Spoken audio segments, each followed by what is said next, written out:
결코 쉬운 일이 아니죠. 쉬운 일이 아니어서 포기해서도 안 되는 것이고, 또 내가 잘 모르니까 아무에게서나 사랑을 배워서도 안 됩니다. 겉으로 보기에는 뜨거운 사랑처럼 보여지지만 위험한 사랑들이 우리에게 얼마나 많이 있는지 몰라요.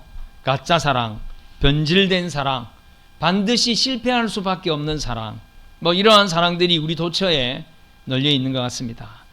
누군가 우리를 도와줘야 합니다. 누구에게 도움을 받아야 우리가 제대로 된 사랑을 할 수 있겠습니까? 바로 사랑이신 하나님이죠. 하나님께 사랑에 도움을 받으면 그 사랑은 실패하는 법이 없습니다. 하나님을 사랑하고 하나님을 사랑하는 그 사랑으로 우리가 사랑하면 우리의 사랑에는 실패가 없습니다. 여러분들의 사랑에 실패가 없으시기를 주님의 이름으로 축원드립니다. 이제 분별력인 거거든요. 이 사랑이 건강한 사랑이냐, 이 사랑에 문제가 있느냐, 분별력인데, 저는 우리 그리스도인들에게 있어서 이 분별력은 매우 중요한, 반드시 있어야 할 능력이다, 이렇게 생각합니다. 분별력이 없으면요, 삶의 실수로 인한 낭비와 퇴보가 계속 반복됩니다. 실수할 수도 있고 다시 원점으로 돌아갈 수도 있어요. 그런데 왜 이렇게 실수했고 왜 이걸 다시 원점으로 돌려야 하느냐에 대한 이유를 모르면 참 참담하게 되죠. 계속 실수하고 계속 원점으로 돌아가면 어떻게 됩니까? 결국에는 퇴보하는 거죠. 이 동물들 장난감 중에 원통에 들어가서 막 빠르게 달리면서 그 원통을 돌리는 게 있잖아요. 근데 저는 그런 동물들을 보면 좀 안쓰러운 느낌이 들어요. 분명 그 동물은 그렇게 빠르게 달려야 하는 동물이고 빠르게 달리고 싶은 욕구와 에너지를 발산을 해야 하는데, 사람들은 그 동물들을 그 안에 놓고 그냥 돌아가게 하는 거죠. 아무리 빨리 달려도 앞으로 가지 않는 겁니다. 거기에다가 힘을 다 쏟아내게 하는 거죠. 우리가 그걸 다람쥐 쳇바퀴라고 이야기합니다. 여러분, 인생이 그래서 되겠어요? 열심히 달렸는데 전진도 못하고 발전도 못해요. 계속 그 자리인 거죠. 그런데 힘만 들어요. 힘만. 생각만 해도 답답해서 견딜 수가 없는 그런 상황이죠. 여러분들이 지난주 우리 성경 통독에 참여했다면 사사기를 읽으셨을 겁니다. 사사기에서 암송 구조를 찾는 게 참 힘들었어요. 계속 잘못을 반복하고 또 죄를 짓고 또 하나님 앞에 징계를 받고 하나님이 좀 구원해 주시면 또 하나님을 배반하고, 그래서 여러분, 하나님 앞에 구원을 부르시는 백성에게 하나님이 뭐라고까지 말씀하셨는 줄 아세요? 야, 니네가 경배하는 그 신에게 좀 구원해 달라고 그래라. 니네가 나를 경배하지도 않고 니네가 나를 섬기지도 않고 그냥 힘들면 나한테 와서 구원해 달라고 하니 그냥 니들이 믿던 신들에게 가서 구해 달라 그래라. 여러분, 하나님께서 이렇게 말씀하실 때 하나님 얼마나 속상하셨겠느냐 하는 겁니다.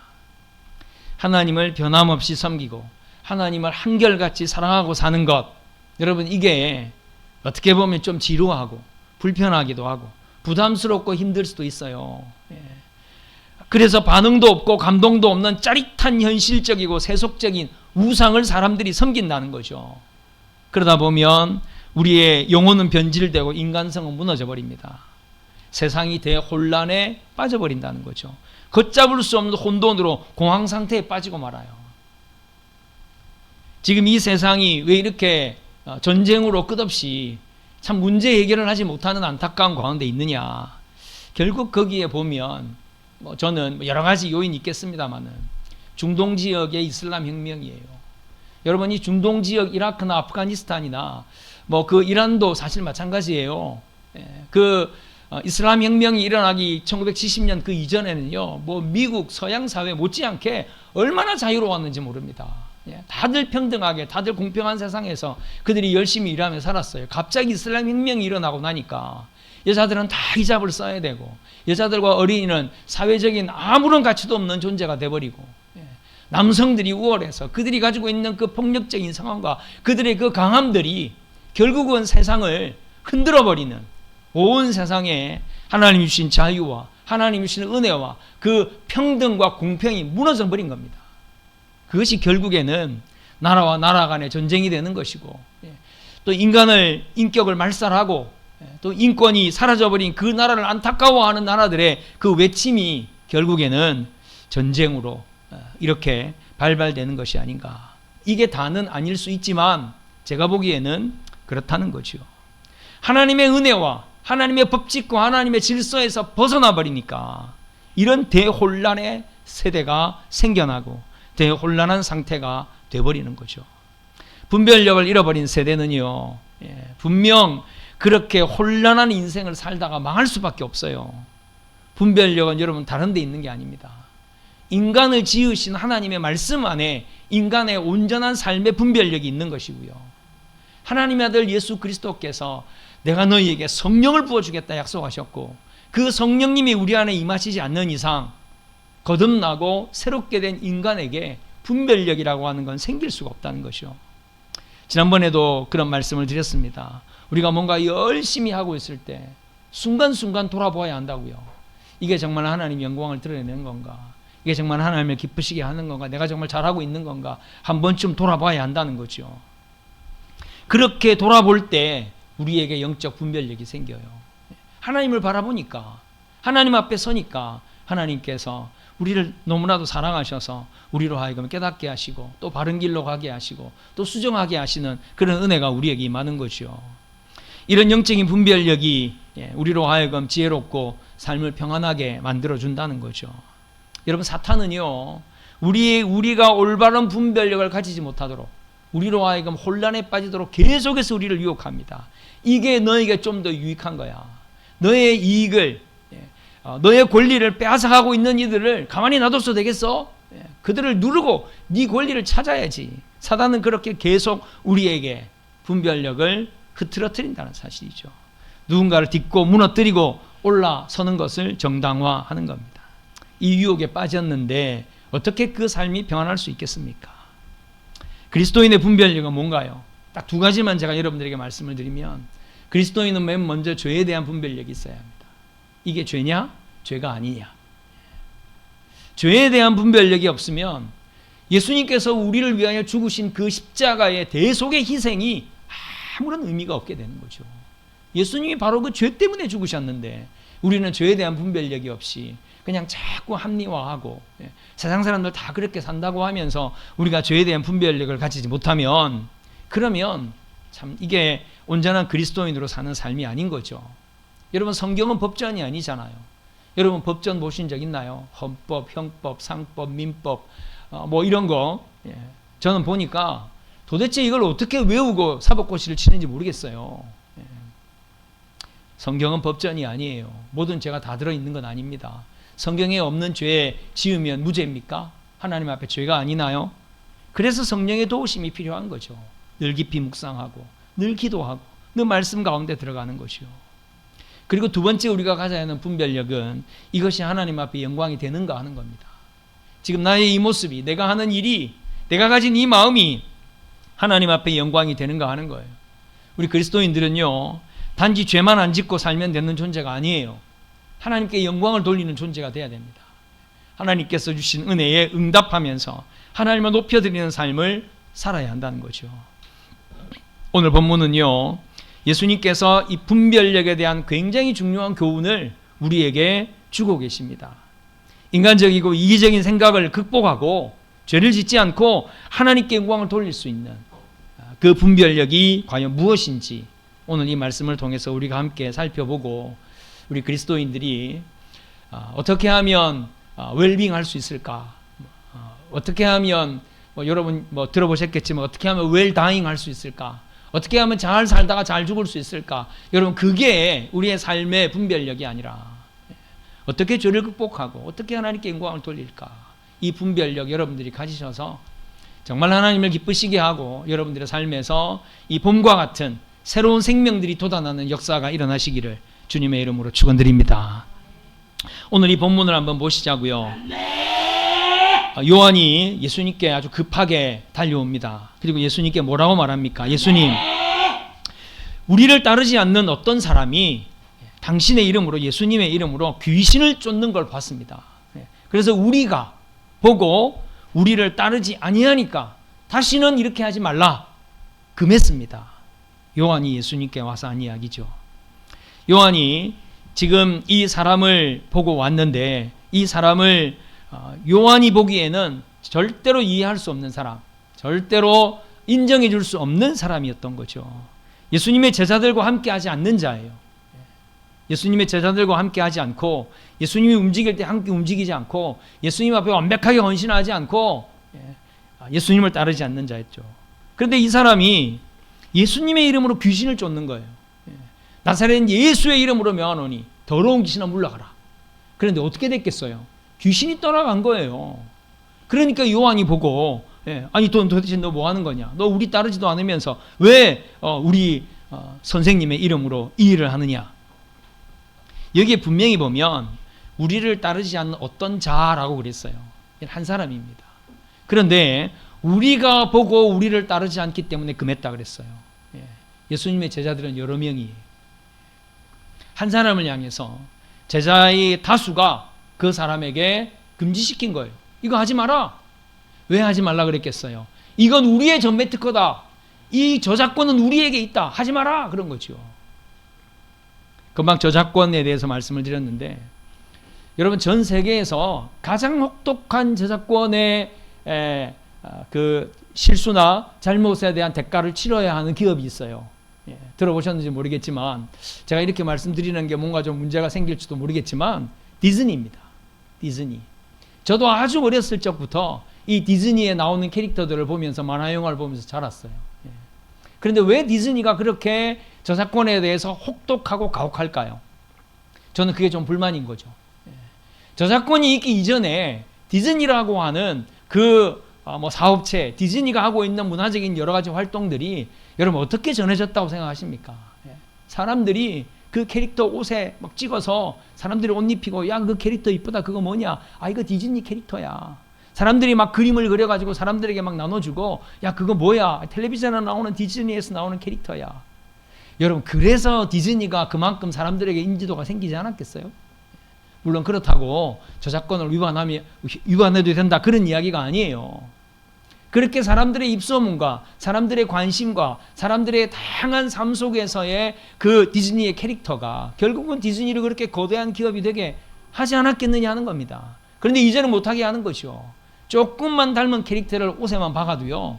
큰일 납니다. 얼마나 큰 형사상, 민사상, 또 상법에 의해서 큰 대가를 치르는지 몰라요. 지금은 저작권의 시대이긴 하죠. 예수님의 제자들도 지금 그 이야기 하는 거예요. 예수 이름으로 명하노니 귀신아 물러가라. 저작권이 자기들에게 있다고 이야기하는 겁니다.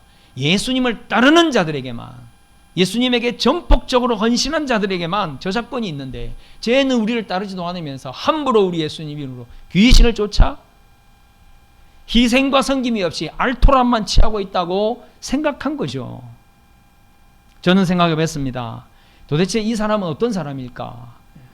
예수님을 따르고 싶은 사람이에요. 그런데 형편상 여러 가지 상황상 예수님 앞에 전적으로 삶을 내어드리기가 너무나도 어려운 환경에 있는 사람인 거죠. 예수님의 능력을 사모하는 자예요. 예수님을 믿는 자입니다. 근데 예수님의 제자가 되기에는 그의 상황이 녹록지 않았던 거죠. 그리고 또 이 사람은요, 귀신에게 영적 고통을 당하고 있는 사람을 그냥 내버려 둘 수가 없는 거예요. 저 사람 안에 있는 귀신만 쫓아내면 저 사람이 정말 멀쩡한 삶을 살 텐데, 건강한 삶을 살 텐데 저렇게 귀신에게 사로잡혀서 헛소리하고 사회적으로 부정하면서 살아가는 게 견딜 수 없는 거죠. 너무 안타까운 거죠.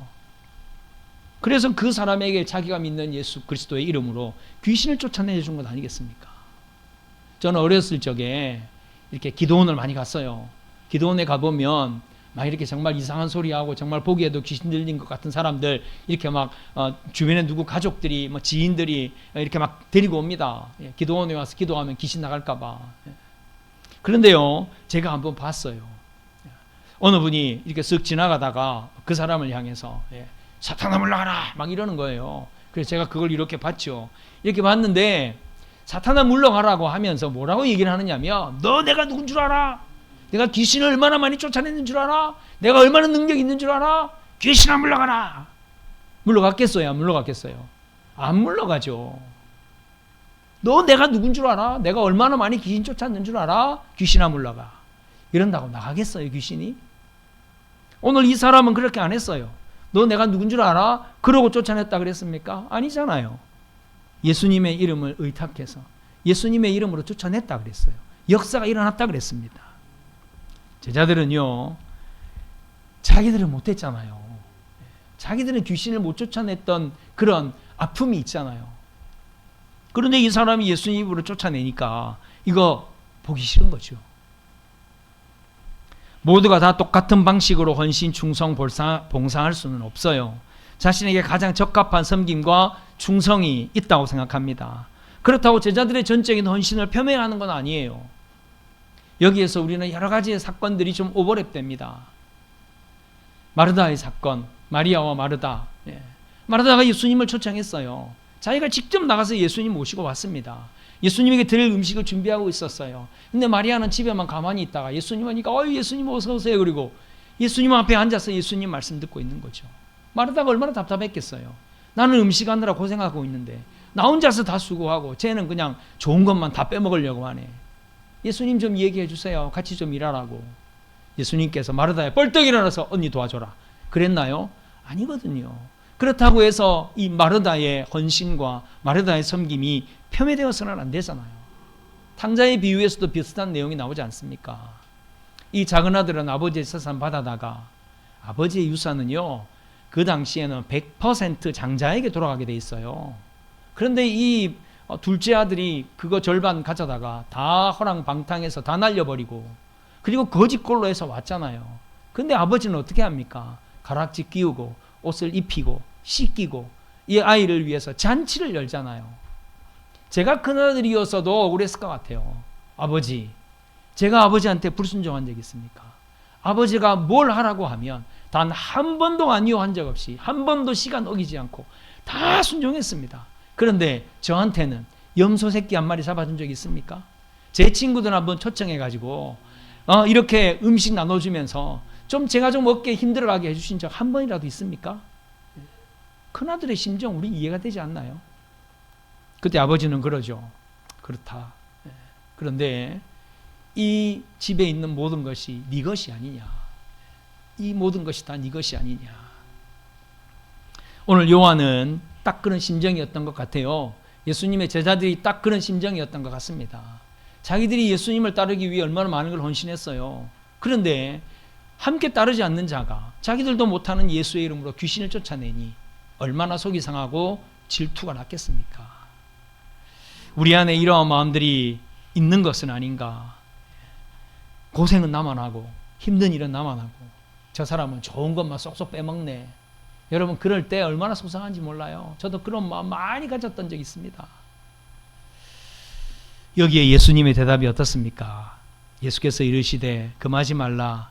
내 이름을 의탁하여 능한 일을 행하고 즉시로 나를 비방할 자는 없느니라.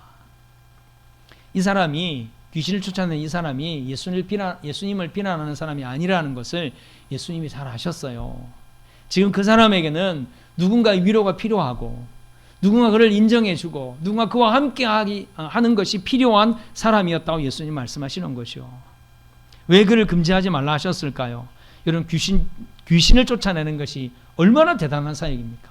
얼마나 강력한 능력의 사역입니까? 귀신에게 고통받는 자를 해방시키는 그 사람의 영적인 열망과 또 그 안에 있는 간절함이 얼마나 주님 보시기에 아름다운 것이었겠어요.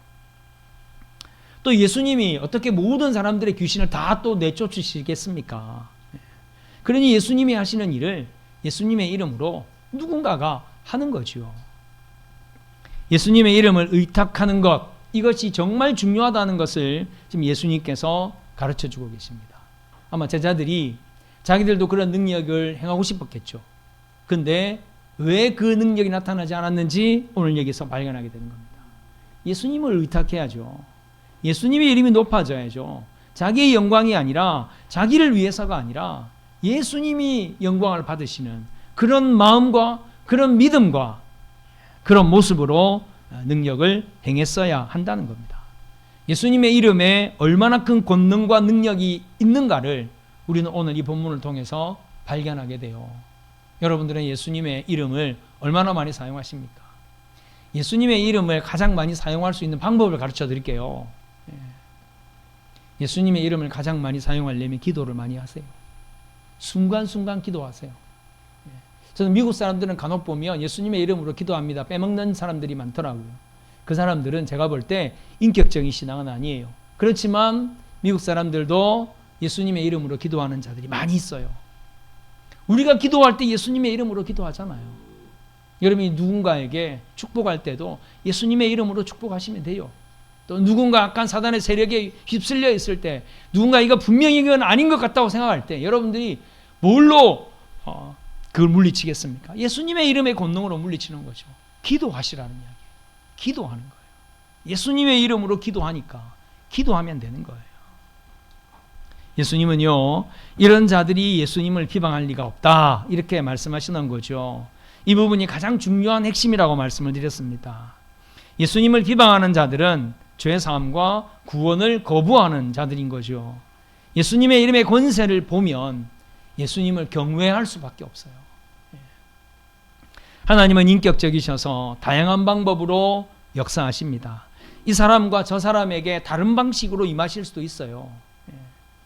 예수님에 대해 어떤 고백을 하느냐가 우리의 모든 분별의 기준입니다. 만약 모든 신들 중에 예수님이 제일 마음에 든다, 적어도 그렇게 이야기한다면 그게 진심이라면 저는 그 사람도 수용할 수 있어야 된다고 생각해요. 아직 예수님을 인격적으로 못 만나서 그런 거지. 뭐 부처를 봐도, 뭐 이슬람을 봐도, 뭐 원불교를 봐도, 뭐 이슬람을 봐도, 다 봐도 그 신들이 마음에 안 드는 거예요. 그런데 기독교에서 이야기하는 예수님은 마음에 드는 거죠. 사랑이시고 우리를 위해서 대신 죽어줬다 그러고 하는 말씀들도 다 좋은 말씀이고, 나는 그래서 모든 신들 중에 예수님이 제일 마음에 들어. 그런다면 우리가 그들을 끌어다가 너 빨리 예수님을 구원자라고 빨리 고백해, 빨리 영접해, 영접하지 않으면 천국 못 가. 여러분, 우리가 그럴 필요 있겠어요? 그들의 마음은 다 열려 있는 거예요. 다 열려 있는 거지요.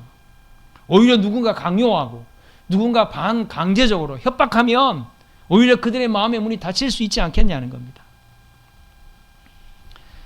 예수님을 높여드리고 또 예수님 앞에 마음이 열려있는 이들을 향해서 우리가 어떤 자세를 가져야 하느냐, 여러분, 이게 분별력이에요.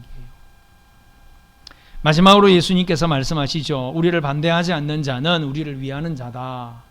우리를 반대하지 않는 자는 우리를 위하는 자다. 예수님의 복음사역에 반대하지 않는 자, 예수님이 구원자심이 하나님의 아들이심을 수용하는 자, 예수님의 모든 가르침이 선하다고 인정하는 자. 어떻게 하면 여러분 이런 일들이 이루어질 수 있을까요? 이걸 가르친다고 될까요? 때로는 부모님들도요, 참 안타까운 고백을 하는 부모님들이 많이 있어요. 도대체 아이들 신앙교육을 어떻게 시켜야 합니까? 어떤 사모님이 그런 고백을 하더라고요. 우리 아이들은 예수님을 안 믿습니다. 뭐 때문에 예수님을 안 믿는지 모르겠지만 평생을 믿음의 환경에서 자랐는데도 불구하고 우리 아이들이 예수님을 안 믿습니다. 눈물을 흘리면서 이야기하더라고요. 왜 그렇게 된 걸까요? 참 이게 안타까운 일이 아닐 수가 없어요. 어떻게 하면 사람들의 마음이 예수님을 향하여 마음이 열릴까요? 결국은 예수 믿는 사람들입니다. 결국은 교회의 모습인 거죠. 결국은 교회가 예수님 믿는 사람들이 정말 올바른 분별력을 가지고 예수님의 이름에 영광이 될 수 있는 삶을 선택하고 주님이 가르쳐 주신 죄에서부터 우리의 자신을 멀리하는 것이요. 거기에 하나 더해야 하는 것이 있다면 충분한 포용력과 충분한 동질감과 넓게 열려져 있는 마음이 필요하다는 사실이에요. 사도 바울이 에베소로 전도를 갔어요. 근데 거기에는 보니까 이미 예수님 믿는 사람들이 많이 있는 거예요. 그래서 바울은 자기의 원칙은 뭐냐면 다른 사람들이 일구어 놓은 밭에 들어가서 다른 거 심지 않겠다. 다른 사람들이 복음을 전한 곳에 가서 굳이 반복해서 전하지 않겠다. 이게 사실 바울의 선교의 철칙이었습니다. 그래서 에베소 사람들에게 야, 너희들이 예수님을 믿는구나. 훌륭하다. 누구에게 들었냐? 그랬더니 아볼로에게 들었다고 하는 거예요. 아볼로. 그 당시에 굉장히 유명했던 전도자였던 것 같아요. 그래서 사도 바울이 대화를 나누는 중에 너희들이 세례는 받은 것 같은데 성령의 세례는 받았느냐? 이렇게 물었어요. 그랬더니 성령의 세례는 우리가 모른다. 성령을 모른다 우리는. 그냥 예수님께서 세례를 받으라고 해서 요한이 받은 물에서 받는 세례를 우리는 다 받았다. 그렇게 얘기를 하는 거죠. 그래서 바울이 성령의 세례라고 하는 것이 있다. 우리가 물로 세례를 받은 이후에 성령님께서 우리에게 강력하게 임해서 내 생각과 내 사고와 삶의 방향이 바뀌는 성령의 세례가 있다. 우리 같이 그 성령을 받기 위해서 기도하자. 그리고는 그 에베소에 성령의 역사가 일어나는 그런 사역을 사도 바울이 감당했다는 거죠. 그리고 나중에는요, 사도 바울이 그렇게 사역하니까 고린도에서도 아볼로가 복음을 전했고, 바울이 이제 그곳에 성령의 사역을 펼쳤단 말이에요. 그랬더니 나중에 고린도 교회에 심각한 문제가 생긴 거죠. 파벌이 생긴 겁니다. 나는 바울을 통해 예수님을 믿었으니 나는 바울파다. 나는 베드로를 통해 복음을 들었으니 나는 베드로파다. 나는 아볼로를 통해서 복음을 들었으니 나는 아볼로파다. 서로 분열이 생겨버린 거예요. 서로 싸우는 거예요. 다투는 거예요. 그래서 바울이 사도행전 18장에 이야기합니다. 고린도전서 3장에 이야기하죠. 아볼로가 심었고 나는 물을 준 자다. 나나 아볼로나 베드로나 누구나 다 복음을 전한 자들인데 너희들이 왜 그걸 가지고 싸우냐. 우리는 다 예수 그리스도를 높이기 위해서 하나가 되어야 하는 자들이다. 사도 바울이 얼마나 강력하게 고린도 교회를 향해서 외쳤는지 몰라요. 이건 우리 그리스도인들이 가져야 하는 분별력의 성숙함인데요. 그건 바로 포용하는 마음이에요. 예수님을 반대하지 않는 자들을 우리가 정죄할 수 있습니까? 정죄할 수 없어요.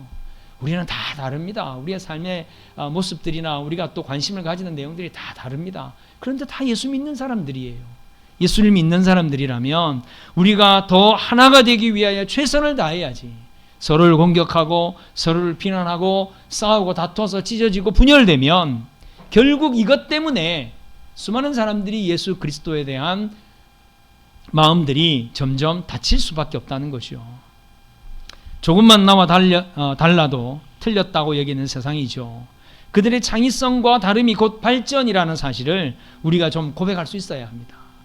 선한 분별력을 위해서 하나님의 크고 신묘막측하심 앞에서 우리는 좀 겸허해야 하지 않겠습니까? 하나님께서 이 사람이 이렇게 쓰고 이 사람이 이렇게 쓰셔서 더 크게 하나님의 역사를 이루고 계신다. 이렇게 우리가 고백할 수 있어야겠죠.